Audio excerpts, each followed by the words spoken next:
আমাদের বাসায় যখন মেহমান আসে আমরা মন খারাপ করি। আসলে মেহমানের বিষয় আমাদের রাসূল সাল্লাল্লাহু আলাইহি সাল্লাম কি বলেছেন? মান কানা ইউমিনু বিল্লাহি ওয়াল ইয়াউমিল আখির ফালইউকরিম দাইফা।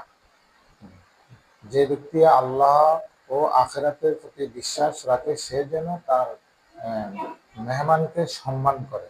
এটা রাসূলের হাদিস। এখন আমরা কি করি ভাই, বাসায় যদি কোনো মেহমান আসে আমাদের মন খারাপ হয়। হ্যাঁ, আমরা বাসার ভিতরে স্বামী স্ত্রী ঝগড়া করি, মেহমান কেন আসলো, আমাদের থাকা কষ্ট হবে, আমাদের টাকা পয়সা নয় বাজার করতে হবে, টাকা পয়সা কমে যাবে। হ্যাঁ, কষ্ট করে রান্না করতে হবে। আসলে এগুলো ইসলাম শিক্ষা দেয়নি ভাই। একজন মেহমান বাসায় আসলে তার রিজিক তার সাথে নিয়ে আসে। আপনি কোনো না কোনো ভাবে আল্লাহ তাআলা আপনাকে রিজিক দিবে, কোনো না কোনো ভাবে আল্লাহ তাআলা আপনাকে রিজিক দিবে, আপনি নিজেও টেরও হবেন না। তাই আমরা মেহমান আসলে মেহমানদেরকে অসম্মান হয় এমন কোনো কাজ করব না। মেহমান আসলে মেহমানকে থাকার জন্য তাকে জায়গা দিব এবং খানা পিনার ব্যবস্থা করব। হ্যাঁ, যা কিছু করণীয় তা করব। প্রয়োজনে নিজে না খাই হলেও মেহমানকে খাওয়াইতে হবে, মেহমানকে সম্মান করতে হবে।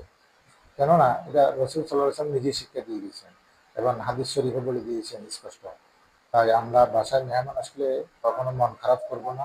হ্যাঁ, ঝগড়া বিবাদ করবো না।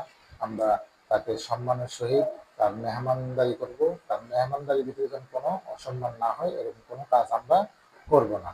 এটা আমাদের আর মেহমানদের সাথে অসম্মান করা, হ্যাঁ, অগবততা ব্যবহার করা, হ্যাঁ, তাকে মেহমানদারি না করা, এগুলো ইসলাম শিক্ষা দেয় না। ইসলাম আমাদেরকে শিক্ষা দিয়েছেন যে কোনো মেহমান বাসায় আসলে তাকে সম্মানের সহিত গ্রহণ করা, তাকে সম্মানের সহিত তাকে থাকার ব্যবস্থা, হ্যাঁ, খানাপিনার ব্যবস্থা, কোনো যেন অসুবিধা না হয় সব কিছুর ব্যবস্থা করে দেওয়া।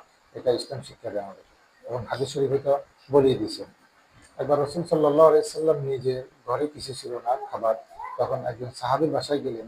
সাহাবী বাসায় যাওয়ার সাথে সাথে সাহাবী দেখার সাথে সাথে খুশি হয়ে গেলেন।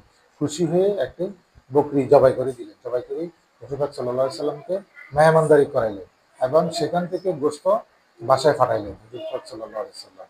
তাহলে এর দ্বারা আমরা কি বুঝি? আমরা কি রসুলের থেকে বেশি বুঝি?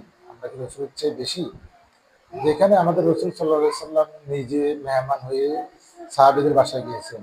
হ্যাঁ, সাহাবীরা তাকে আহ, আহ, আনন্দের সহিত তাকে মেহমানদারি করাইলেন। হ্যাঁ, আর আমরা একজন মেহমান আসলে একবার মন খারাপ হয়ে যায়, জানি আমার টাকা পয়সা চলে যায়, হাইরে আমার কি ক্ষতি হয়ে যায়। তাক আল্লাহ তাআলা আমাকে এবং আপনাদেরকে এই মেহমান আসলে মেহমানদারি করার তৌফিক দান করুন। আমিন। আসসালামু আলাইকুম ওয়া রাহমাতুল্লাহ।